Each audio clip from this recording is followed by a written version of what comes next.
Okay. Hey, guys, I need to last one place. Don't forget to subscribe my YouTube channel.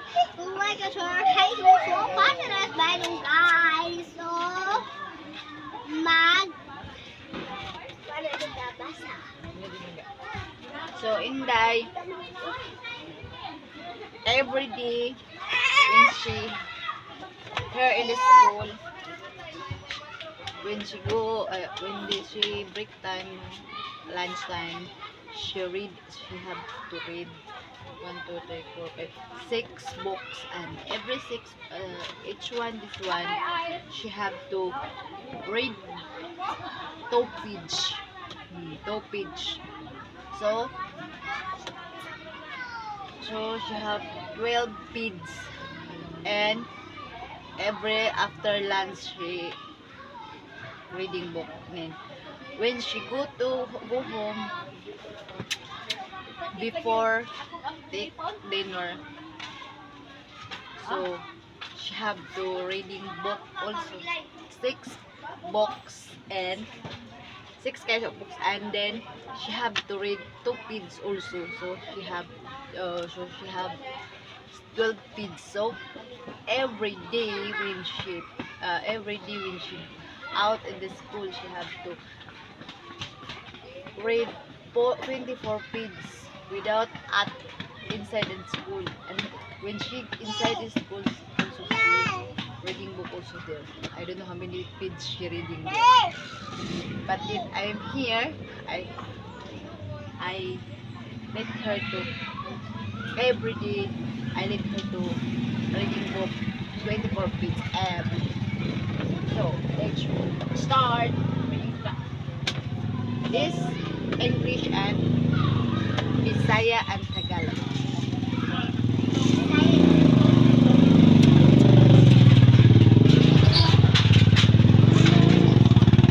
Sige na. Dali ba?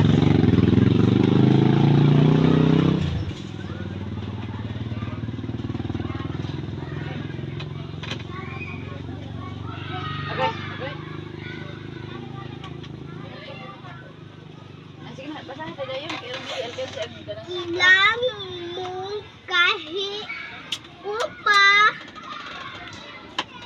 Eh, upang mapalakas ang pamuno sa komunidad ang dua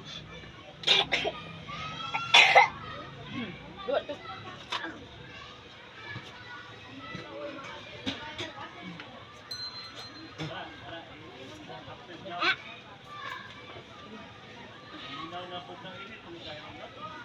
ay sumusunod ay mga mungkahi upang mapalakas. Diretso na paspas, okay?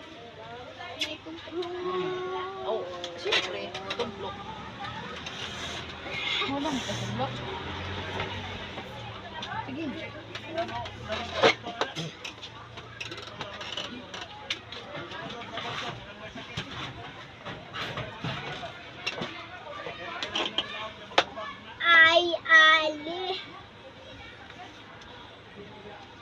Number 1, alamin ang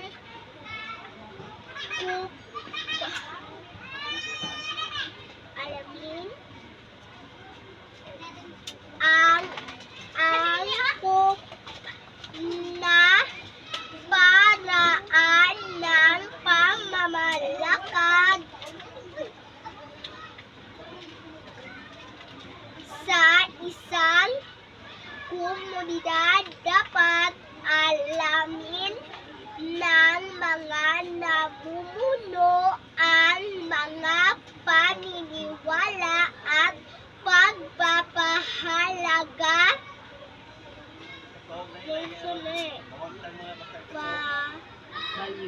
values ng mga nasasakupan. Halimbawa, ang mga Pilipino ay likas na magalang sa matatanda at relihiyon tayo kaya batas o programa na lapag o hindi na angkop sa kaugalian ng mga tao na pag-aaralan ang mga mabibisang sistema upang mapadali ang pamamahala. Dapat may tiyak na pamamaraan o mga hakbang. Yes, okay. Huwag pa bayad kaya. Katulong dito sa wala. Ay.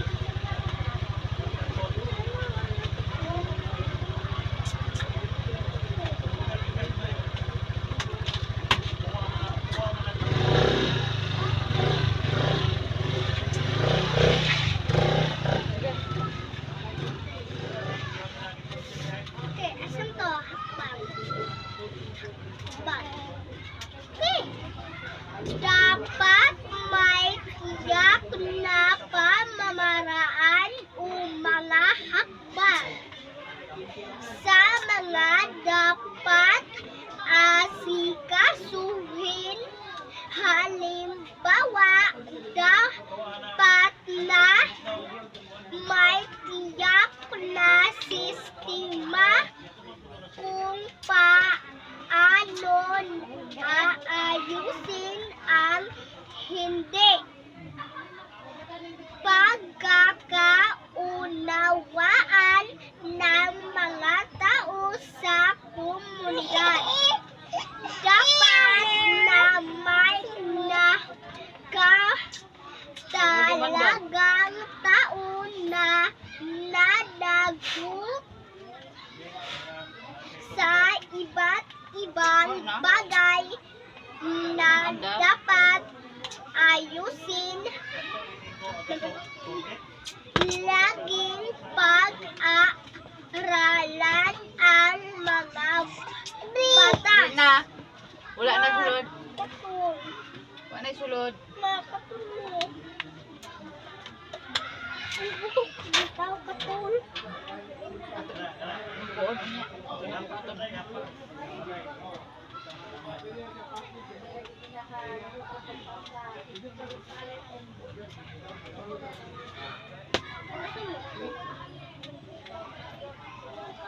Saan mo katul ba? Wow. Labag sa mga batas, kaya mahalagang kabisaduhan for matutong makinig sa mga nasasakupan. Ang isa sa mahalagang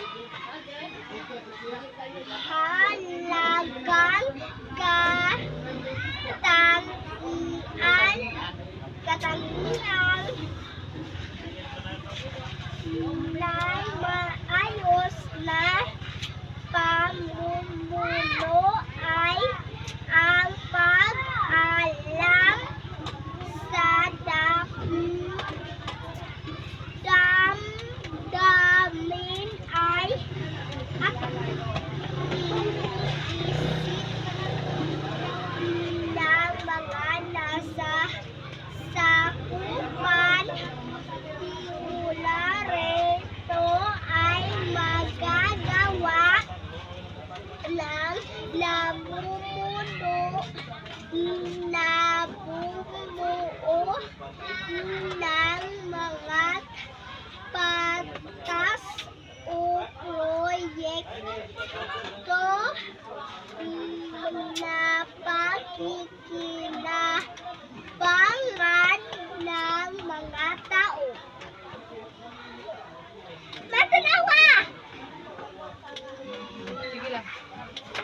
na lang kaya kung ano yung i-close kay mag-ilit ko. Mama, di na din. Di na mandar. Wala naman ako. Lubat na. Lobat. Lobat. Ay, wala man din na charge dahil yung VA. Na 5. Ha? 5. Anong 5? Kuman nadidig ba sa dire? Wala man? Saan mo ba eh? Ano yan? Ma. Sa.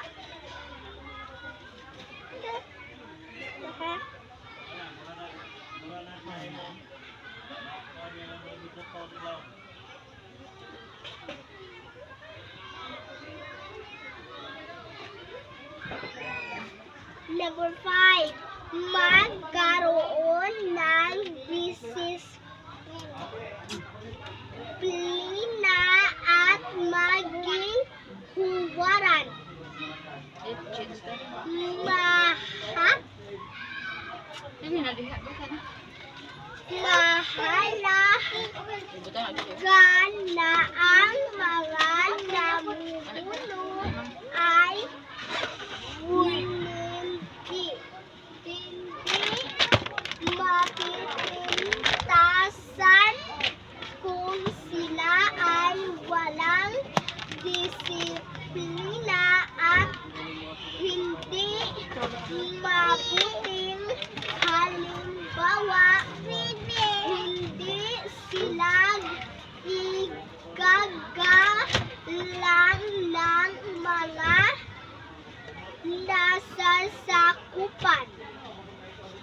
Kaya mahalaga na ang mga namumuno ang unang-unang sumusunod na mga batas. Sila ang dapat na pangunahing aktibo sa mga proyekto sa komunidad. Number 6. Pagtuloy na mag-aral kung paano mapapaunlad.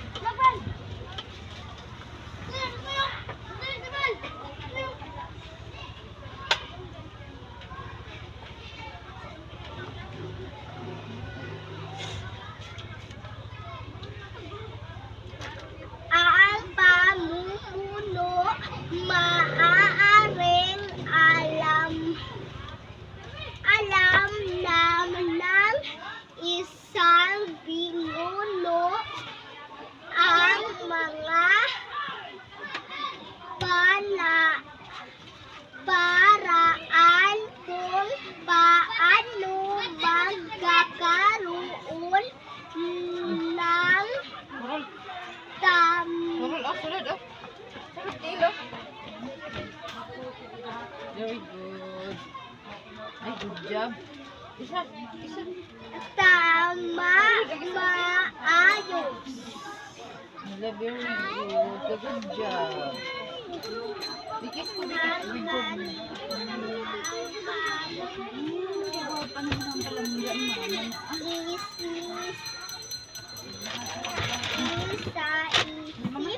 Natin paglalagom ang tamang